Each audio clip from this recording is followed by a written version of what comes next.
Hello and welcome to Scoping Out Tools, and I'm going to do another video of just getting everything back on wheels. I've managed to do it with the new drill, and now I'm going to do it with the lathe. The wheels that I'm going to be putting on are from the LIDL Parkside range, and it is 50 kilograms each wheel, so that's 200 kilograms for the lathe. It's about 100 kilograms is the weight of the lathe part itself, plus whatever it is on the actual frame. So hopefully, all in all, it'll be easily within under the 200. So I'm just going to clear everything off and then get everything back in place. I do have the little pump truck so that I can actually transfer it over to a smaller area.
And I've tested the weight, and it doesn't seem actually that bad.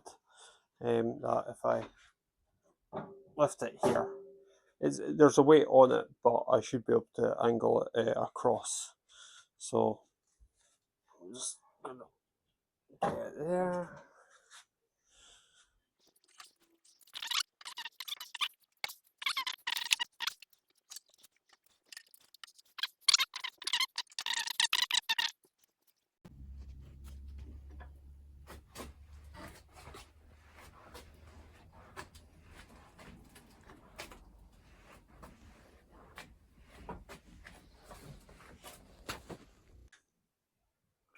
Now, I haven't actually been behind here since putting it in place because it's got no wheels. So I've been actually using it to store all my tripods.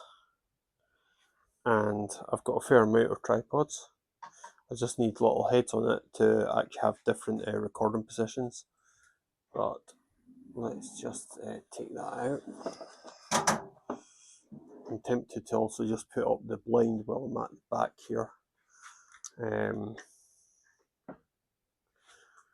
Currently it's I've just put up a board over the window just to actually basically protect it. This isn't the most sturdy of shelves. Oh, you can't see that. Let me just move this up. This isn't the most sturdy of shelves for it, but it's quite a handy little place to keep some of the chisels. These are the sake cups, and what I did was I just drilled in a 25mm hole, and that fitted most things through. So I might reposition this as well, try and make it a bit more sturdy.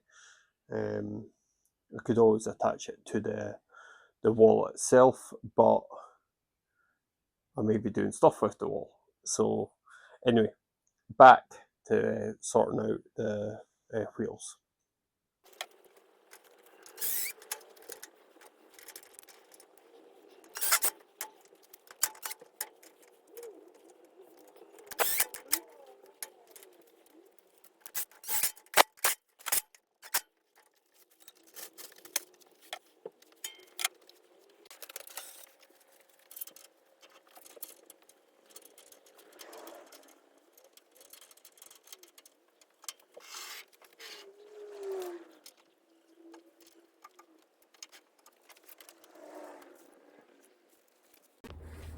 So I've just finished making sure that the lathe center is right. I've done the electrics. I've done all the bolts up nice and secure. And then I have a look at the back wheel. And you can see it's slightly angled. The back looks alright, but you can actually see it's the wood that has turned. And so I thought, oh, it's stable, it's stable. But then I had a look at the front. It's completely gone. So unfortunately, that means I need to repeat it all. And I need to think of a better piece of wood to secure it. It's possible that what I'll do is use one big plank of wood. I should have a piece that's suitable. But the only problem with that is that the only problem that I have with that is the bolts on it. I'm not sure if I'm going to be able to get out. That said, these wood I might be able to actually just break off. It's getting quite hot, but these were the screws that was holding those legs on, and well, one, they're not easy to take off, but two, because of that loose, I think that might have been the issue. So I'm going through a drill to get a nice straight hole and putting these guys through. So I'm first of all going through with a 10mm, and then I'm using a Forstner bit so that these are not actually sticking out.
I'm tempted to put the wheels back on and then just give it a try. Okay, wheels back on.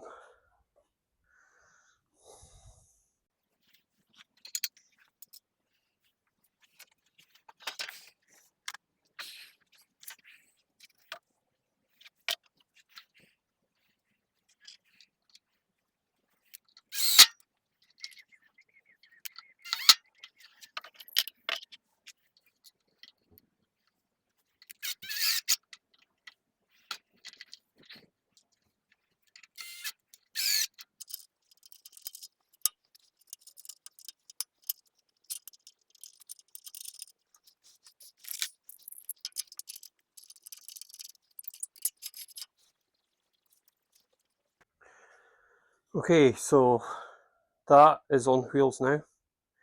I've locked it off. They seem to be stable. It now runs. That's fine. I'm sure the centers are okay, but I'll double check before I first do my first spin. And yeah, so I've also got this on wheels, and this came in handy for sorting out the legs. So I'm really happy to have that drill going. Obviously, I've not refurbished it at all. I need to get the column lock done because that could have came in handy when I wanted to hold it, spare pair of hands, but I need to open it up to find out where is the column lock. Okay, thank you very much for watching Scoping Out Tools. Bye for now.